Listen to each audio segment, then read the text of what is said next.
Good morning students.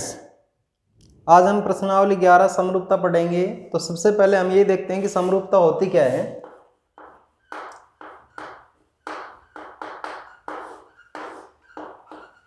देखो, समरूपता क्या होती है? आकार समान तथा अमाप भिन्न ऐसी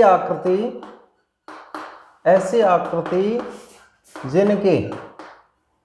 जिनके आकार समान हो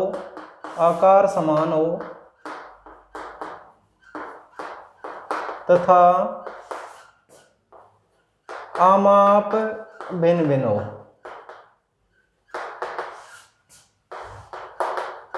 समरूप आकृति कहलाती है। समरूप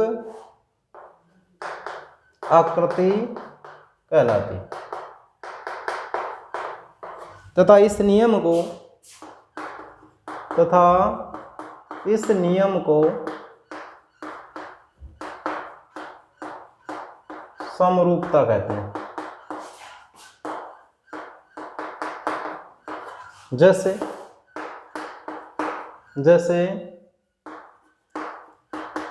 अलग अलग त्रिज्या के दो वृत्त। नंबर 2, अलग अलग भुजा के दो वर्ग। देखो, एक छोटा वृत्त है, एक बड़ा वृत्त है, तो ये दोनों आकृति क्या है? समरूप आकृति, क्योंकि आकार एक समान है, अमाप भिन्न भिन्न है। इसमें देखो, एक छोटा वर्ग है और एक बड़ा वर्ग है, तो ये आकृति कैसी है? समरूप आकृति। हमने सर्वांग सम में पढ़ा था कक्षा 9th में। सर्वांग सम का यानी कि सर्वांग समता का मतलब क्या होता है? जब एक आकृति दूसरी आकृति को पूर्णतः ढक ले। जब एक आकृति दूसरी आकृति को पूर्णतः ढक ले।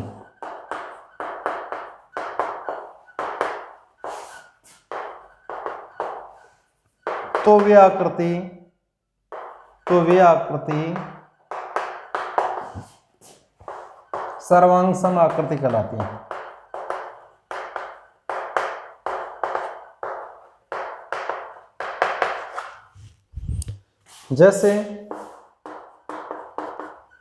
जैसे समान भुजा के दो वर्ग, समान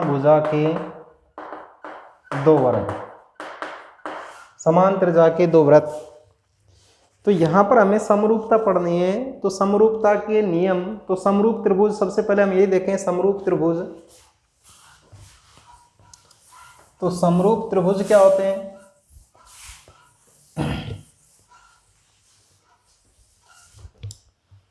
समरूप त्रिभुज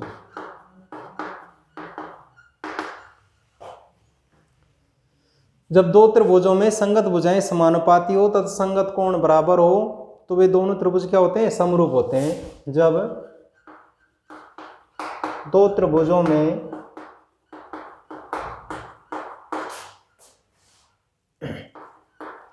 संगत भुजाएं समानुपाती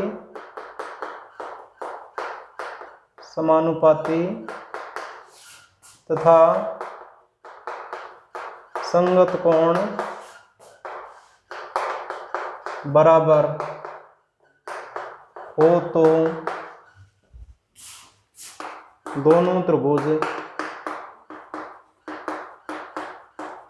समरूप त्रिभुज कहलाते हैं। समरूप को चिन्ह से दर्शाते हैं।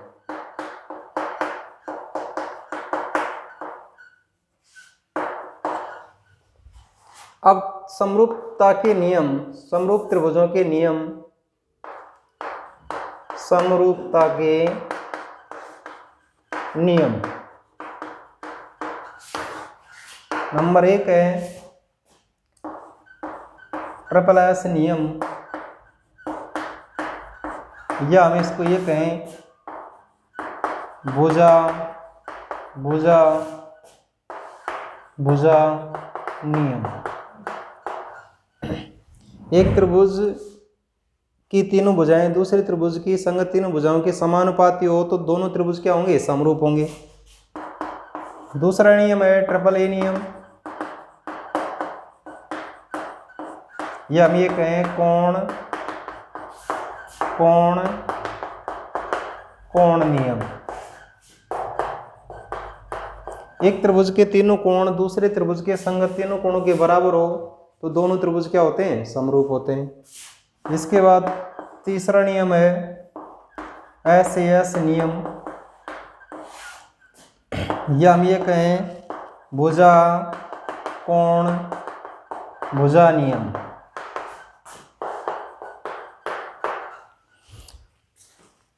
एक त्रिभुज की दो भुजाएं दूसरे त्रिभुज की संगत दोनों भुजाओं के समानुपाती हो तथा उनके अंतरिष्ट करने वाला कोण आपस में कैसा हो, बराबर। हम ये कहें दो भुजाएं समानुपाती तथा एक कोण। दूसरे त्रिभुज की दो भुजाएं समानुपाती तथा एक कोण बराबर हो तो दोनों त्रिभुज क्या होते हैं, समरूप त्रिभुज होते हैं। चौथा नियम है डबल ए नियम, या हम ये कहें कोण कोण नियम। एक त्रिभुज के दो कोण दूसरे त्रिभुज के संगत दो कोणों के बराबर हो तो दोनों त्रिभुज क्या होते हैं, समरूप होते हैं। तो ये समरूपता के नियम है। अब इनको बारी बारी से हम पढ़ेंगे, सिद्ध भी करेंगे। अब हमारी 11.1 जो प्रश्नावली है इसमें एक पहला सवाल है सभी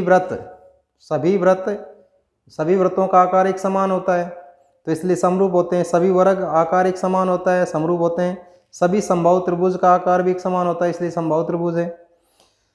उसके बाद चौथा सवाल है भुजाओं की समान संख्या वाले दो बहुभुज समरूप होते हैं यदि उनके संगत कोण तो बराबर हो, संगत भुजाएं क्या हो, समानुपाती हो। दूसरा प्रश्न है निम्न कथन में सत्य और असत्य बताइए। दो सर्वांगसम आकृति समरूप होती हैं, बिल्कुल सही है।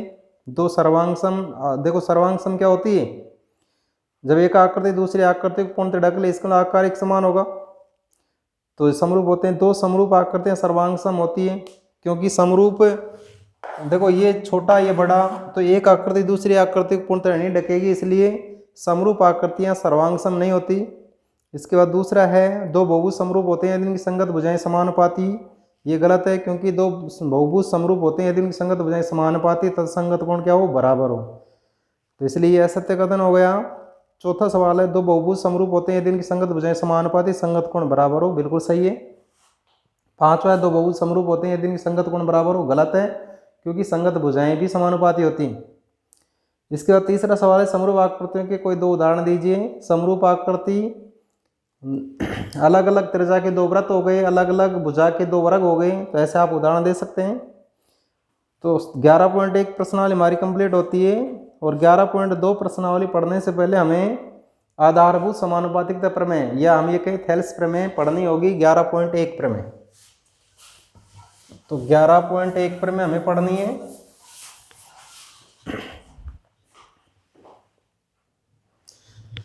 प्रमेय आधारभूत समानुपातिकता प्रमेय या हम ये कहें थेल्स प्रमेय। कथन है किसी त्रिभुज की एक भुजा के समांतर, तो ये त्रिभुज है ABC, किसी त्रिभुज की एक भुजा के समांतर, तो ये किसी त्रिभुज की एक भुजा के समांतर, किसी त्रिभुज की एक भुजा के समांतर BC के समांतर हमने ये खींच दी D। एक रेखा शेष दो भुजाओं को, शेष दो भुजा AB और AC को D और E पर प्रतिष्ठित करे तो ये दोनों भुजाओं को समान अनुपात में विभाजित करती है, यानी कि AD/DB बराबर AE/EC हमें सिद्ध करना है। तो दिया हुआ क्या है, इसमें दिया हुआ है त्रिभुज ABC में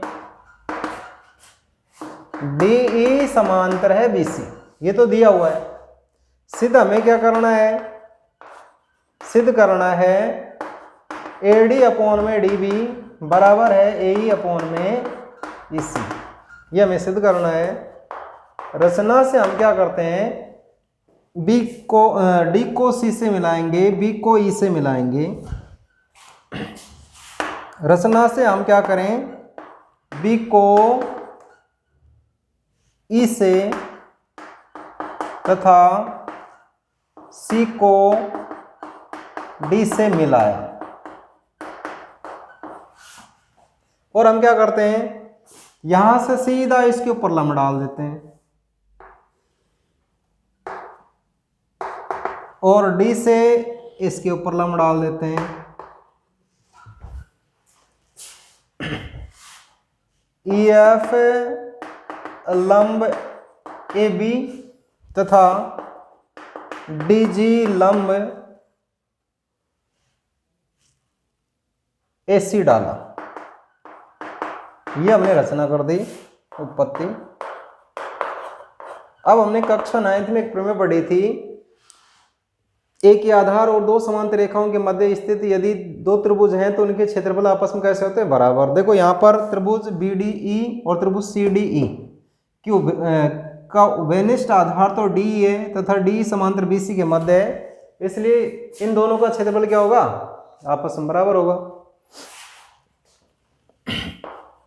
क्योंकि त्रिभुज BDE CDE या हम ये कहें BDE, त्रिभुज BDE व त्रिभुज CDE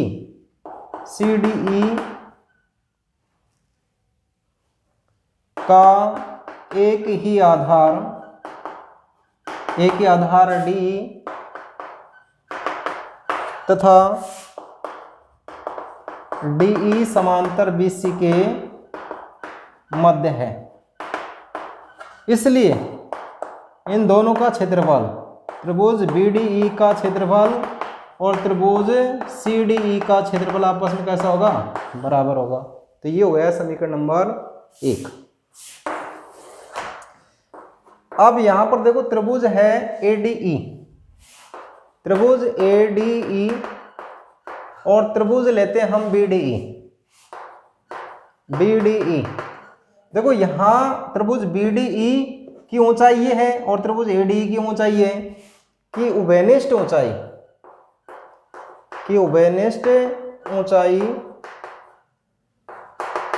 EF है।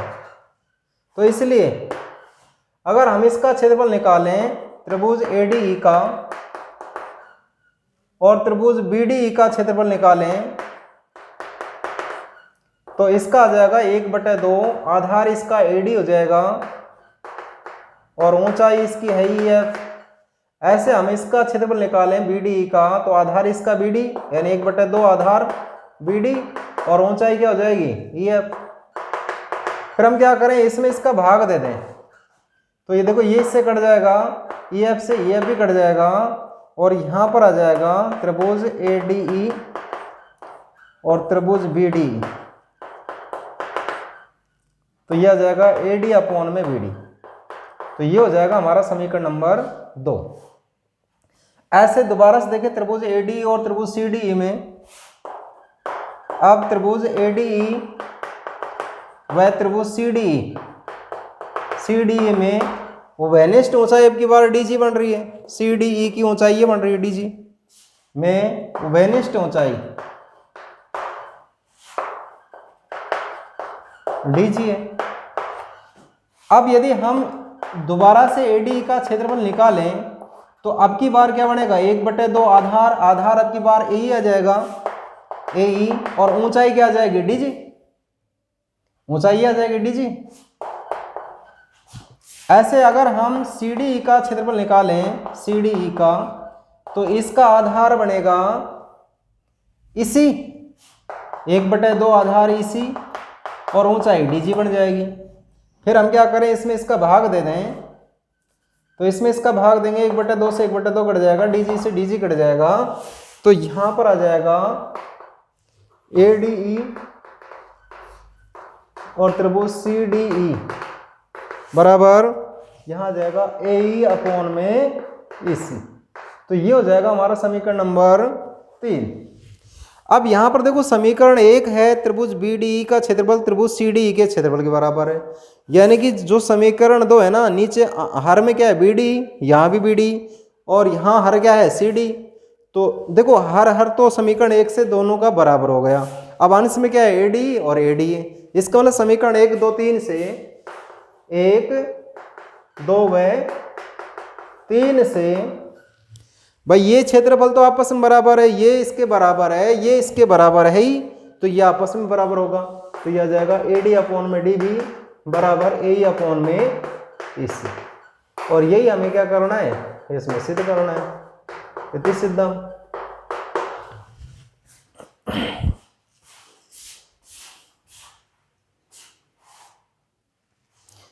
11.2 प्रमेय आधारभूत समानुपातिकता प्रमेय का विलोम है, या हमें कहें थेल्स प्रमेय का विलोम है। इसका कथन है यदि एक रेखा किसी त्रिभुज की, यदि एक रेखा ये किसी त्रिभुज है,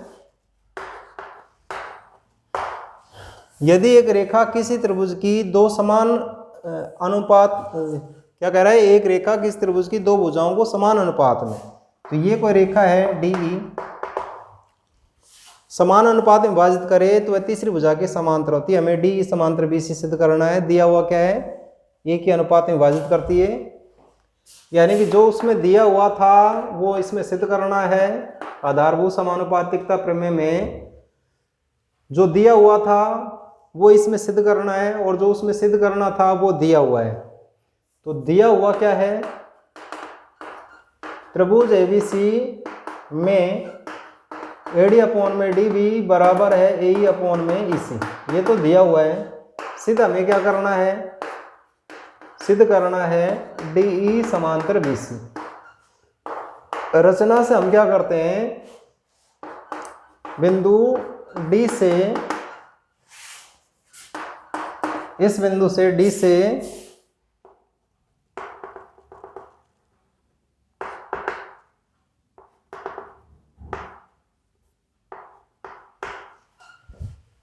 बिंदु डी से बीसी के समांतर, डी से बीसी के समांतर रेखा खींची जो कि